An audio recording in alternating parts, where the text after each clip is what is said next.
Olá, pessoal. Meu nome é Daniela. Atualmente sou doutoranda do Programa de Pós-Graduação de Lógica e Metafísica da UFRJ.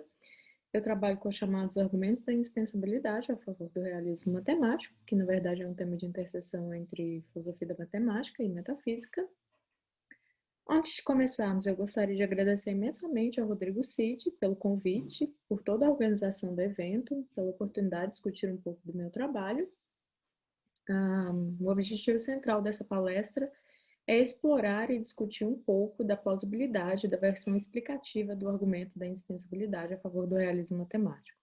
A ideia central desse argumento é de que, se aceitarmos uma visão naturalista, segundo a qual a ciência é o nosso melhor guia para descobrir o que realmente existe no mundo, e se ao mesmo tempo reconhecemos que as nossas melhores explicações científicas quantificam sobre objetos matemáticos abstratos, então estamos obrigados a aceitar a existência de objetos matemáticos abstratos na nossa ontologia. Temos, portanto, um argumento bastante simples, com duas premissas e uma conclusão, cuja primeira premissa é: racionalmente devemos acreditar na existência de qualquer entidade que desempenhe um papel explicativo e indispensável nas nossas melhores teorias científicas. Objetos matemáticos desempenham um papel explicativo e indispensável na ciência. Logo, racionalmente, devemos acreditar na existência de objetos matemáticos. Evidentemente, as premissas desse argumento são controversas. A primeira premissa, por exemplo, pressupõe a falsidade do antirrealismo científico, isso é, pressupõe a falsidade da tese de que não temos boas razões para acreditar na existência de entidades inobserváveis. Eu não vou discutir a plausibilidade dessa premissa. Eu reconheço que o debate entre realistas e antirrealistas em filosofia da ciência é um debate bastante amplo e intenso. Eu simplesmente vou pressupor a verdade de alguma forma de realismo científico, isto é, vou pressupor que se alguma entidade, seja uma entidade observável ou inobservável, se essa entidade é utilizada para explicar um dado fenômeno empírico, então temos boas razões para acreditar na existência real dessa entidade. Portanto, a discussão consistirá inteiramente em discutir a plausibilidade da segunda premissa, cuja negação gera as seguintes duas perguntas. Objetos matemáticos realmente fazem parte do domínio de quantificação de algumas explicações científicas? E se fazem, o papel que eles desempenham é realmente um papel explicativo ou é um papel meramente descritivo ou representacional? Essas duas perguntas geram pelo menos duas formas de nominalismo matemático, quais sejam o nominalismo pontual, cuja ideia central é de que a linguagem matemática utilizada nas explicações científicas pode ser refraseada de modo a quantificar apenas sobre objetos físicos concretos, ou seja, de modo a eliminar completamente quantificação sobre objetos matemáticos abstratos. E a ideia central do nominalismo representacional é a ideia de que, sim, os objetos matemáticos fazem parte do domínio quantificacional das nossas melhores explicações científicas, isto é, não podemos eliminar quantificação sobre objetos matemáticos quando formulamos explicações científicas de alguns fenômenos empíricos, porém, o papel que eles desempenham nessas explicações nunca é um papel genuinamente explicativo, é sempre um papel meramente descritivo ou representacional. Essa forma de nominalismo representacional é, na verdade, a forma mais plausível de nominalismo matemático e é a forma mais defendida contemporaneamente. O alvo da nossa discussão não será o nominalismo representacional, a gente vai discutir essa forma menos plausível de nominalismo, que é o nominalismo pontual, ou seja, o problema todo da nossa discussão será o problema de saber se podemos eliminar quantificação sobre objetos matemáticos abstratos de algumas das nossas explicações científicas. A apresentação terá, portanto, a seguinte estrutura. Apresentar um dos exemplos de explicação matemática de fenômenos empíricos mais discutidos na bibliografia, nomeadamente o exemplo das cigarras pertencentes ao gênero Magicicada. Explicar qual é o aparato matemático envolvido em tal explicação e como a proposta de Talent, de 2013, defendida por ele no artigo de 2013, de parafrasear tal aparato matemático funciona e por que tal proposta fracassa. Ok, vejamos então como funciona o exemplo das cigarras pertencentes ao gênero Magicicada, um dos exemplos de explicação matemática de fenômenos empíricos mais discutidos na bibliografia. Essas cigarras são insetos típicos da América do Norte, com um ciclo de vida bastante peculiar. O número de anos em que elas permanecem no subsolo em estágio linfático, se alimentando de seiva e se maturando em cigarras adultas, é sempre primo, sempre de 13 ou 17 anos. Temos, portanto, uma série de fenômenos a serem explicados. Primeiro fenômeno, a enorme duração do ciclo de vida dessas cigarras. Segundo fenômeno, a presença de duas gerações separadas de ciclo de vida dentro de cada espécie de cigarras em diferentes regiões. Terceiro fenômeno, a emergência sincronizada de cigarras adultas. Quarto fenômeno, o número primo de anos de duração do ciclo de vida das cigarras. A explicação para o fenômeno descrito em 1 é puramente ecológica, ou seja, as cigarras têm de permanecer no subsolo durante muito tempo porque as condições climáticas dos territórios onde as populações emergem são condições climáticas rígidas, com pouca quantidade de alimentos, por exemplo. Já a explicação para o fenômeno descrito em 2 também é ecológica, dado que, conforme a região em que as populações emergem, as condições climáticas podem ser mais ou menos inóspitas. As cigarras com ciclo de vida de 13 anos são típicas da região sul da América do Norte, ao passo que as cigarras com ciclo de vida de 17 anos são típicas da região norte da América do Norte, cujo clima é bem mais severo. A explicação para o fenômeno descrito em 3, por outro lado, é biológica. A emergência das populações tem de ser sincronizada porque isso maximiza as oportunidades de acasalamento.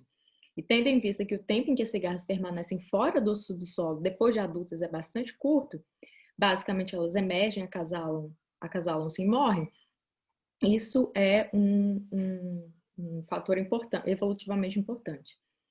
Resta saber, portanto, qual é a natureza do fenômeno descrito em 4. A tese do Baker é a tese de que a explicação para este fenômeno é, além de biológica, matemática. A pergunta que surge é, portanto, essa. Qual é a natureza da explicação para o fenômeno descrito em 4? Em outras palavras, por que razão o número de anos do ciclo de vida dessas espécies de cigarras é sempre primo? Será a explicação para esse fenômeno uma explicação puramente biológica?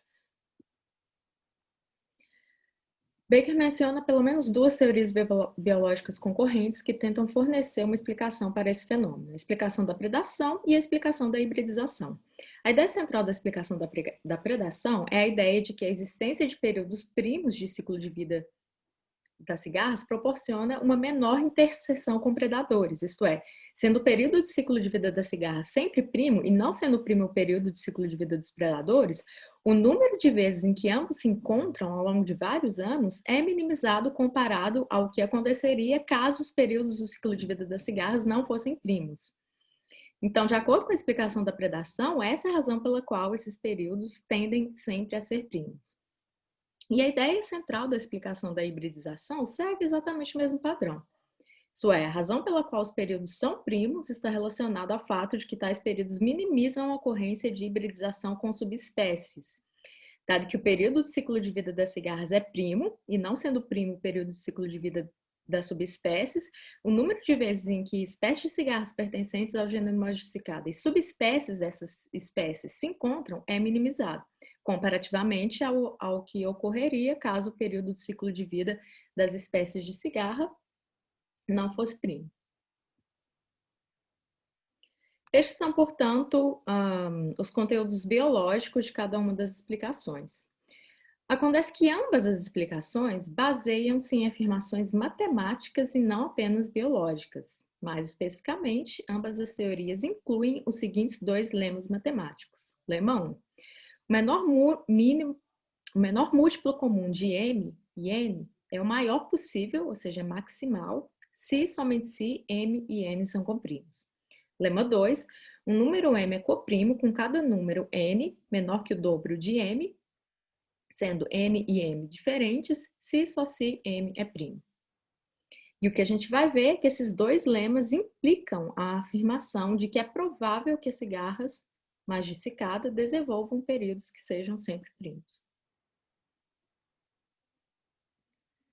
Ok, consideremos então a explicação da predação para que possamos ver um modo como esses lemas entram nessas explicações. Pressupondo que os predadores têm ciclos de vida relativamente curtos, bem menores pelo menos que os ciclos de vida das espécies de cigarras em questão, segue-se do lema 2 que o número de anos do ciclo de vida de qualquer predador será coprimo com o número de anos do ciclo de vida da cigarra, seja um ciclo de vida de 13 ou de 17 anos. Por exemplo, considerando predadores com ciclo de vida de 9 anos e cigarras com ciclo de vida de 13 anos.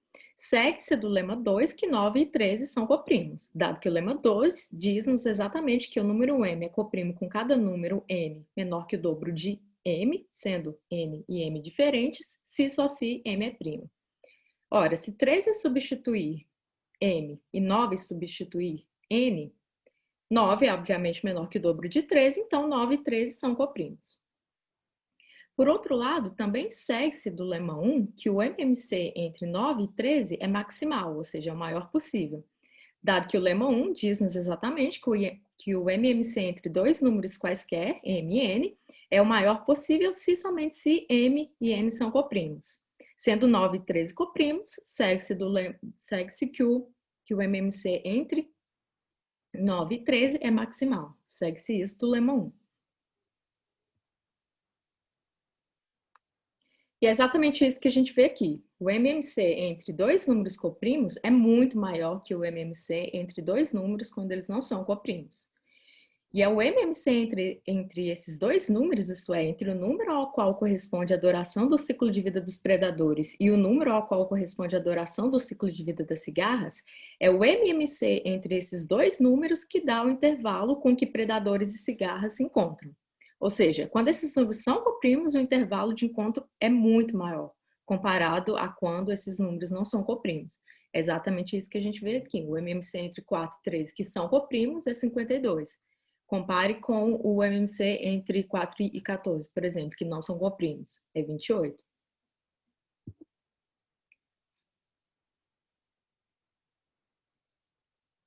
Então, aqui temos, de acordo com Baker, a estrutura da explicação para o fenômeno descrita em 4. Em 5, temos a descrição desse fenômeno, ou seja, temos o explanando. Em 1, temos uma afirmação puramente biológica, a afirmação de que ter um período do ciclo de vida que minimiza a interseção com outros períodos menores ou similares é evolutivamente vantajoso. Em 2, temos uma afirmação puramente matemática, a afirmação de que períodos primos minimizam a interseção comparada a períodos não primos, e essa afirmação é, na verdade, uma implicação daqueles dois lemas. Em 3, temos uma afirmação mista, que é biológica e matemática, a afirmação de que é provável que organismos com ciclo de vidas periódicos desenvolvam períodos que sejam primos.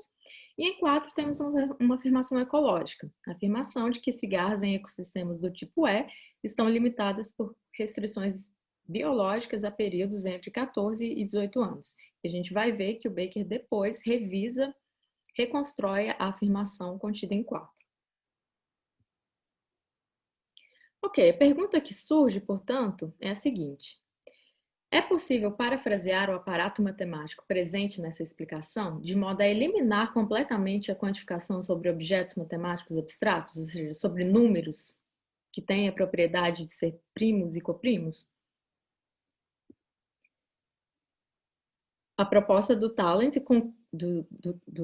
consiste em afirmar que sim, que todo o vocabulário presente nesses dois lemas pode ser reescrito utilizando apenas a noção de fusões de objetos físicos, que é uma noção inteiramente nominalista, isto é, a fusão de dois objetos físicos distintos resulta num terceiro objeto físico. O que veremos mais adiante é que o pressuposto sobre o qual essa noção se assenta é bastante controverso. Mas essa é a tese central defendida por ele nesse paper de 2013.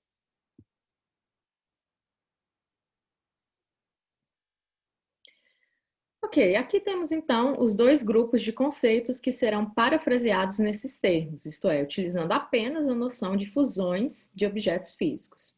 No primeiro grupo temos o conceito de número primo, conceito de divisor, conceito de equinumerosidade. No segundo grupo temos o conceito de mínimo múltiplo comum e o conceito de números coprimos. No primeiro grupo, o conceito de equinumerosidade será usado para definir o conceito de divisor e o conceito de divisor será usado para definir o conceito de número primo, tal como acontece na linguagem matemática não parafraseada. E no segundo grupo, os conceitos são independentes.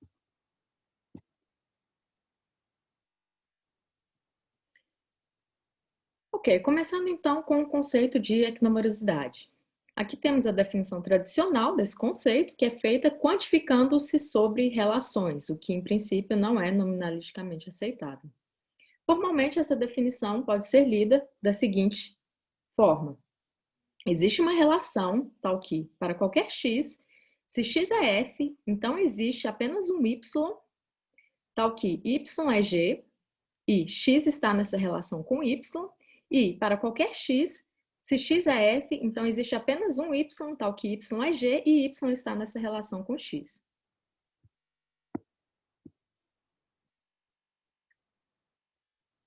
E aqui temos a definição alternativa de equinumerosidade, construída em termos de fusões de objetos físicos.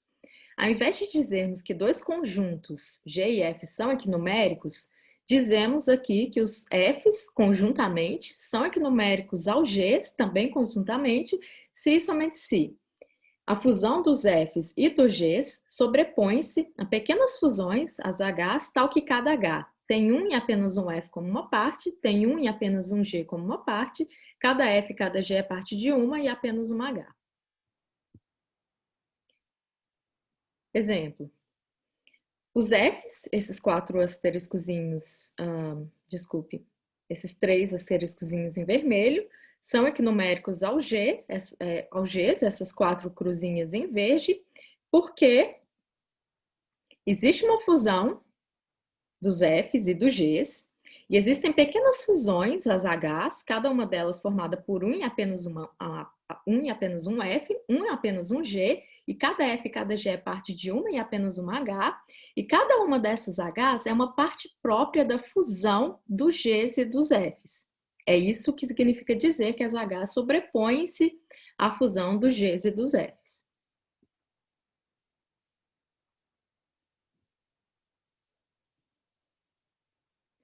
O pressuposto controverso, do qual eu falei anteriormente, no qual essa e, na verdade, todas as outras paráfrases propostas pelo Talent se baseiam, corresponde à tese do universalismo mereológico, isso é, a tese de que a fusão de quaisquer dois objetos físicos resulta num terceiro objeto físico. Deste ponto de vista, portanto, a fusão do meu nariz e da Torre Eiffel resulta no terceiro objeto. A fusão do meu nariz da Torre Eiffel da Estátua da Liberdade resulta no outro objeto, e assim por diante. Ou seja, quaisquer dois objetos espaço-temporalmente distintos resultam no terceiro objeto, caso sejam unidos ou fundidos. E isso é bastante controverso. Mas aceitando esse pressuposto, essa e todas as outras paráfrases são de fato paráfrases nominalistas, pois todos esses objetos formados a partir de outros objetos físicos são também objetos físicos, de modo que o domínio quantificacional de todas as frases resultantes é constituído apenas por objetos físicos concretos localizados no espaço e no tempo. Ok, temos então o conceito de divisor. A base da paráfrase desse conceito é exatamente a mesma da paráfrase do conceito de equinumerosidade, isto é, tal como na paráfrase do conceito de equinumerosidade dizemos que os Fs são equinuméricos ao Gs, ao invés de dizer que o conjunto F é equinumérico ao conjunto G, na paráfrase do conceito de divisor dizemos que os X's são divisores dos Ys, por oposição ao modo como dizemos na linguagem matemática. Na linguagem matemática, dizemos que um dado número é divisor de outro dado número. Ok, então a base da paráfrase do conceito de divisor é essa ideia, bastante plausível e intuitiva, de que podemos dizer que os x's são divisores dos Ys quando os x's entram nos Ys, um determinado número de vezes. Por exemplo, esses dois asteriscozinhos são divisores dessas quatro cruzinhas, porque eles entram nas quatro cruzinhas duas vezes. Esses três asteriscozinhos dividem essas 9 cruzinhas, porque eles entram nas 9 cruzinhas 3 vezes. Evidentemente, essas expressões numéricas, 3, 2, número, têm de ser eliminadas para que a paráfrase seja integralmente nominalista. Ok, então temos aqui a paráfrase completa do conceito de divisor. Dizemos que os Gs dividem os Fs, se e somente se existe uma fusão dos Fs, a fusão dos Fs é sobreposta por fusões, AJs, tal que os Fs em cada J são equinuméricos aos Fs em cada outra J, os Fs em cada J são equinuméricos aos Gs. Exemplo. Podemos dizer que os Gs, as duas cruzinhas em verde, dividem ou são divisoras dos Fs, os 6 asteriscozinhos em vermelho, porque existe uma fusão dos Fs. Essa fusão dos Fs é sobreposta por pequenas fusões, as Js, tal que os Fs em cada J são equinuméricos aos Fs em cada outra J. Isto é, cada uma dessas Js é uma parte própria da fusão dos Fs e conjuntamente elas esgotam todas as partes próprias da fusão dos Fs. E, obviamente, os Fs em cada J são equinuméricos aos Gs. Lembrando que a noção de equinumerosidade já foi parafraseada também em termos de fusões. Então, as três condições anteriormente colocadas são satisfeitas. Ok, passando então para o conceito de número primo. Na linguagem matemática, dizemos que o número é primo se só se o único divisor, de forma a resultar no número inteiro, que ele possui é um ou ele mesmo. Na linguagem matemática parafraseada, dizemos que a frase o número de Fs é primo é verdadeira se somente se há Fs e qualquer divisor dos Fs é equinumérico ou a um único F ou a todos os Fs. Lembrando que aqui a gente usou o conceito de divisor e de ser equinumérico, mas esses dois conceitos já foram parafraseados em termos de fusões também.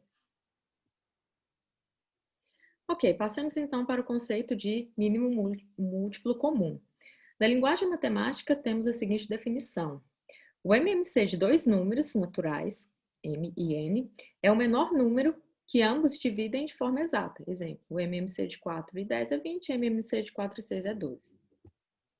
Na linguagem matemática parafraseada, vamos dizer o seguinte.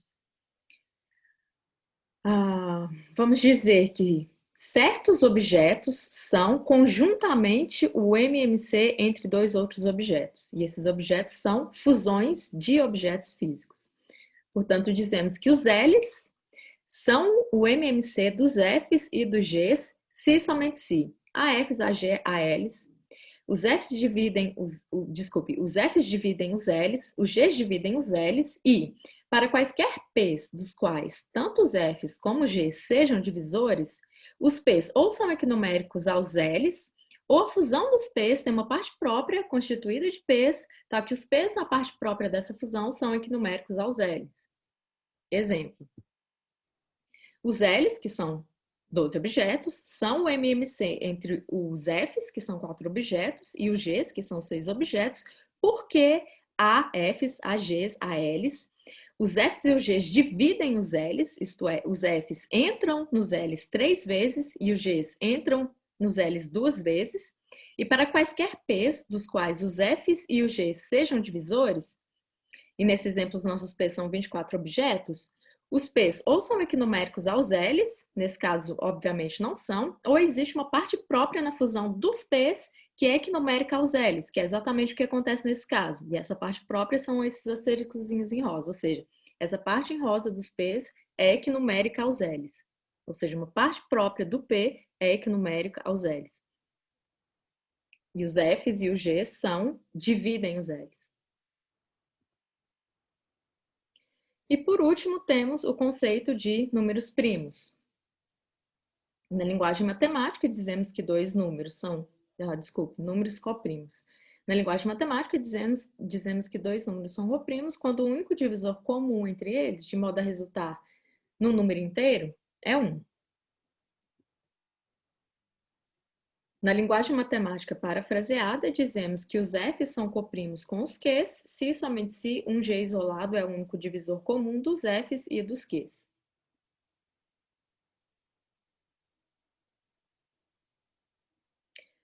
Ok, de posse das paráfrases de todos esses conceitos, podemos então, finalmente, parafrasear o lema 1.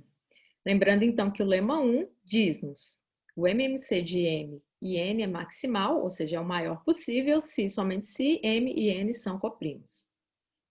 O lema 1, nominalizado, ficaria, portanto, do seguinte modo: o MMC dos Fs e dos Gs, os Ls, é maximal se somente se os Fs e os Gs são coprimos.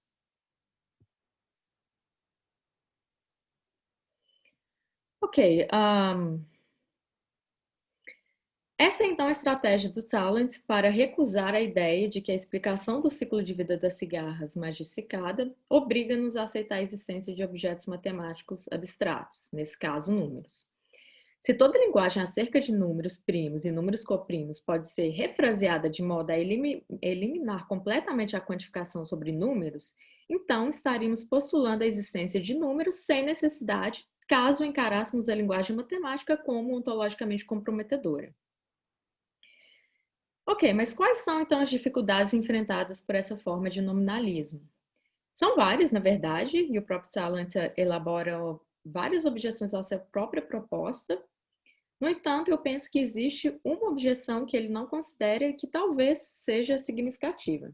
E essa objeção consiste em dizer o seguinte: consiste em dizer que, se aceitarmos que a linguagem, que é ontologicamente comprometedora, é a linguagem matemática parafraseada, isto é, a linguagem matemática que quantifica apenas sobre fusões de objetos físicos concretos localizados no espaço e no tempo, então temos de aceitar que os lemas 1 e 2 são apenas vacuamente verdadeiros. Por quê?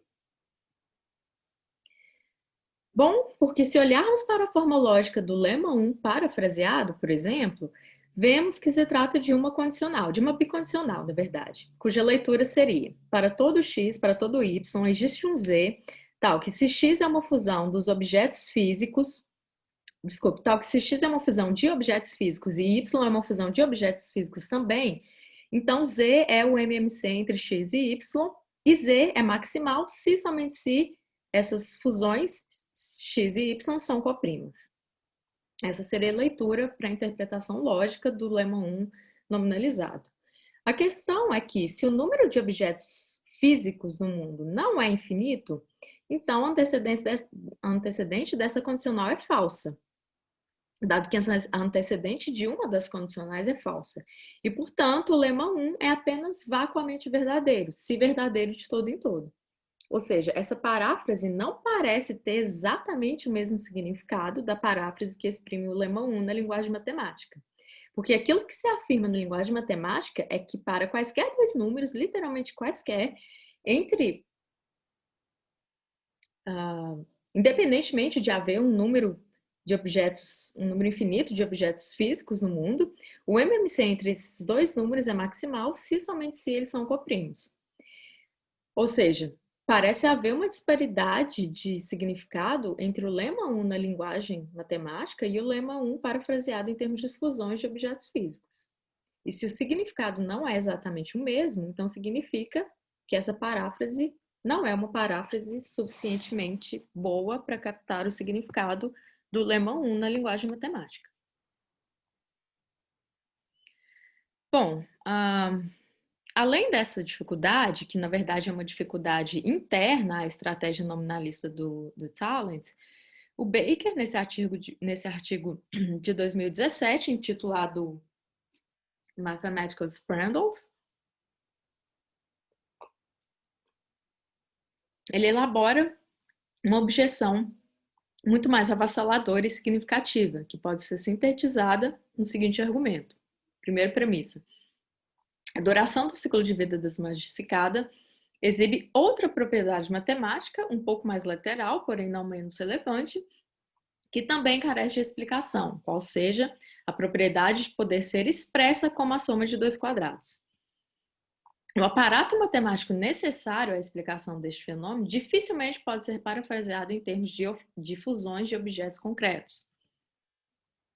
Se as premissas 1 e 2 estão corretas, então a quantificação sobre objetos matemáticos abstratos é indispensável para a explicação dos fenômenos empíricos envolvidos no ciclo de vida das cigarras. Logo, a quantificação dos objetos matemáticos abstratos é indispensável para a explicação dos fenômenos empíricos envolvidos no ciclo de vida das cigarras.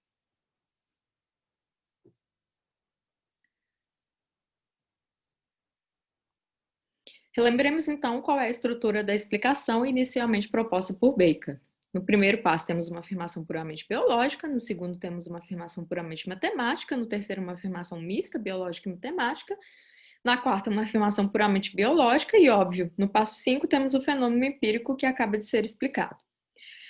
O Baker, neste artigo de 2007, revê essa estrutura. Ele pensa que essa estrutura não está exatamente correta.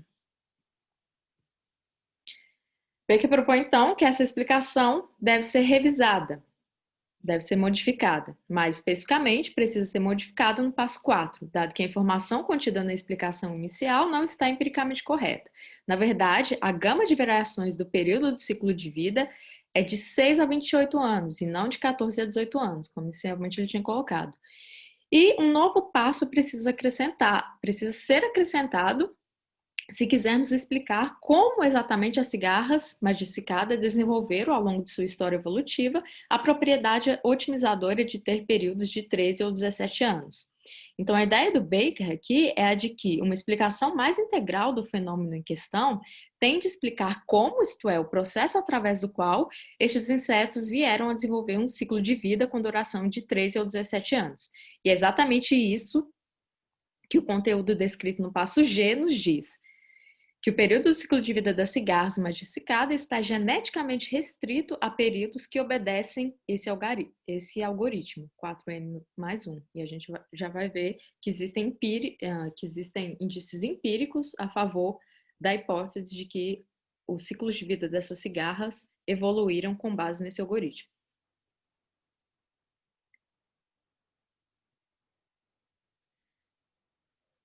Ok, esta hipótese, a chamada hipótese do 4N mais 1, nada mais é do que a hipótese de que, quando ocorrem mutações que modificam a duração dos ciclos de vida das cigarras, essas mutações tendem a ocorrer em aumentos de 4 anos.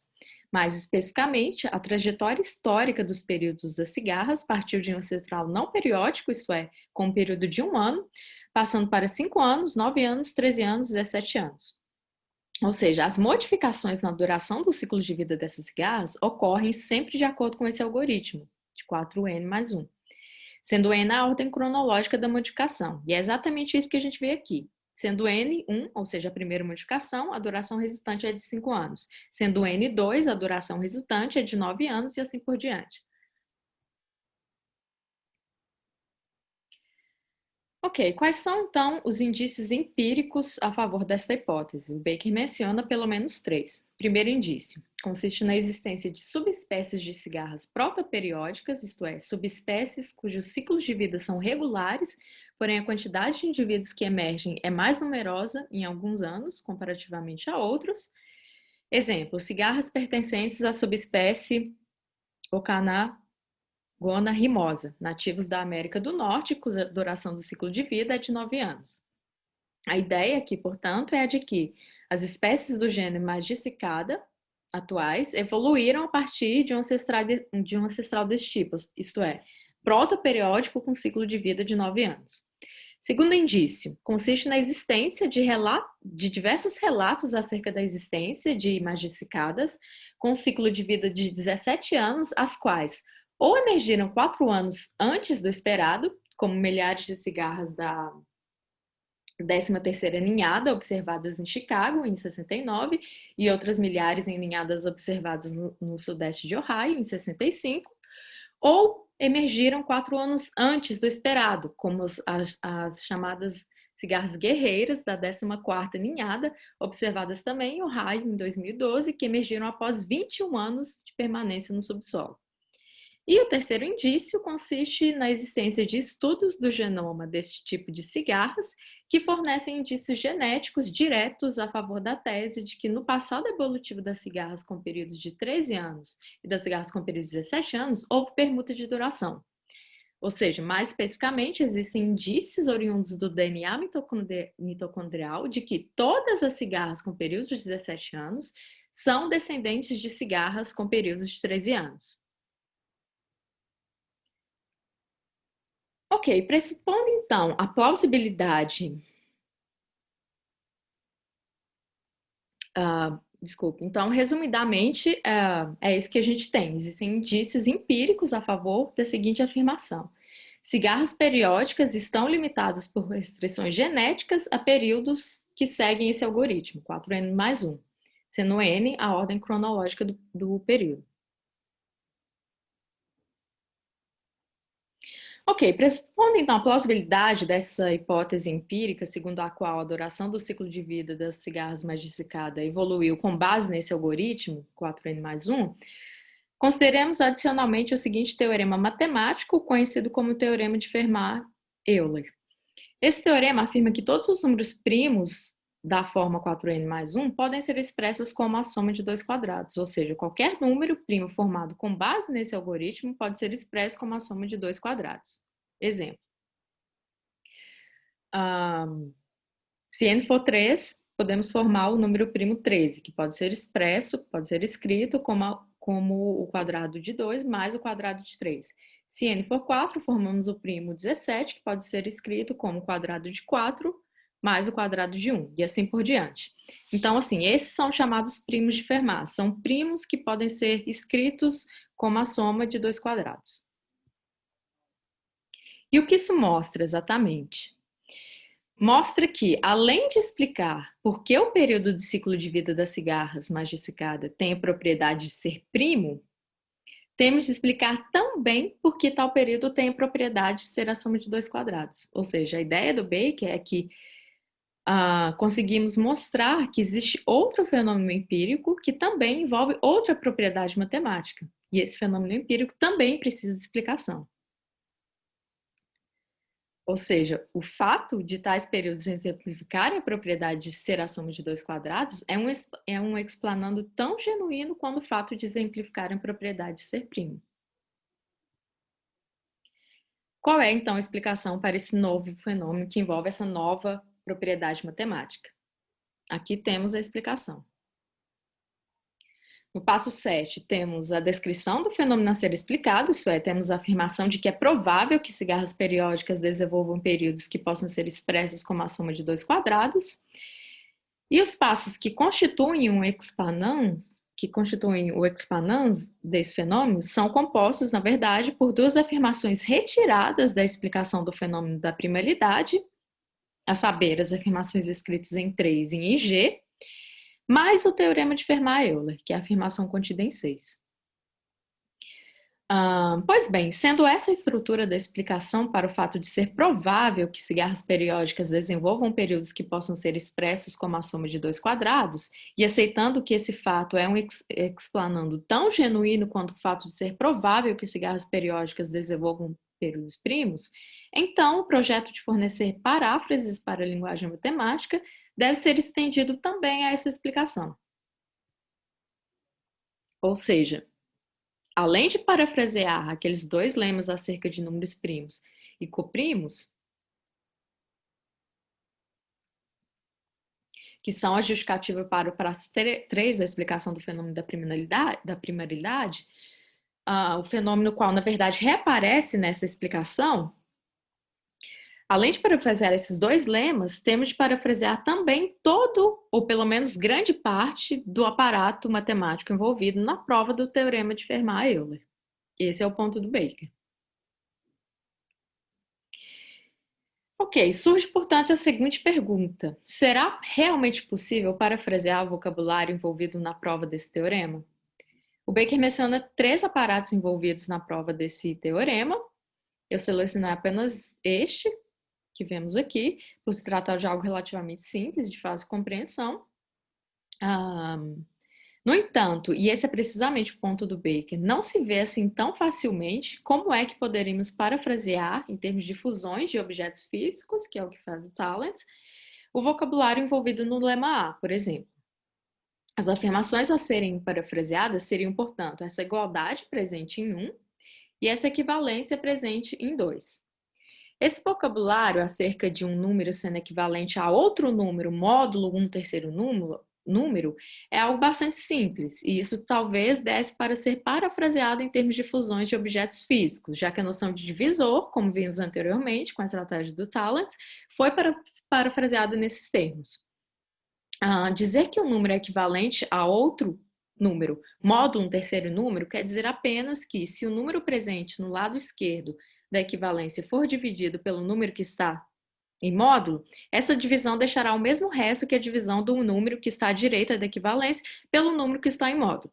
E é só isso. Aqui temos um exemplo. Por exemplo, dizer que 10 é equivalente a 14 módulo 4, isso é verdadeiro porque o resto da divisão de 10 por 4 é o mesmo resto da divisão de 14 por 4. Agora, o que talvez seja mais desafiador para os defensores da estratégia da paráfrase seja parafrasear a afirmação que envolve a divisão de números negativos por números positivos, que é a afirmação contida em 2. E também a afirmação que envolve a noção de ter solução no conjunto dos naturais, que é a afirmação contida em 3. Então, assim, o ponto do Baker é só isso. A ideia dele é mostrar que existem propriedades matemáticas escondidas no fenômeno do ciclo de vida das cigarras. A ideia do paper, a ideia do título do paper é essa, Mathematical Spindles, são meio que em juntas matemáticas, eu acho que essa seria a tradução. E a ideia dele é que essas propriedades, na verdade, mostram que existem mais fenômenos a serem explicados e que a explicação para esses fenômenos envolvem um aparato matemático mais sofisticado do que aqueles dois lemas que o Talent conseguiu, em princípio, parafrasear de modo bem sucedido. Ponto do Baker é só esse. Bom, então aqui eu retiro algumas conclusões, que na verdade são apenas conclusões prévias. Eu concordo com o ponto do Baker. Na verdade, eu não teria nem condições de não concordar. Portanto, as conclusões prévias que eu retiro são essas. Qualquer estratégia nominalista que procure parafrasear a linguagem matemática em termos de fusões de objetos físicos funcionará apenas se aceitarmos ou pressupostos bastante controversos, como a tese do universalismo merológico, que é uma tese controversa, ou consequências indesejáveis, como a implicação de que os lemas 1 e 2 são apenas vacuamente verdadeiros. Além do que, dificilmente podemos parafrasear todas as afirmações matemáticas que são, de alguma forma, invocadas na formulação de explicações científicas. E esse é o ponto da resposta que o Baker formula a essa estratégia nominalista do Talent. Bom, pessoal, é só isso. Gostaria de agradecer a todos que assistirão à palestra. E é isso. Muito obrigada.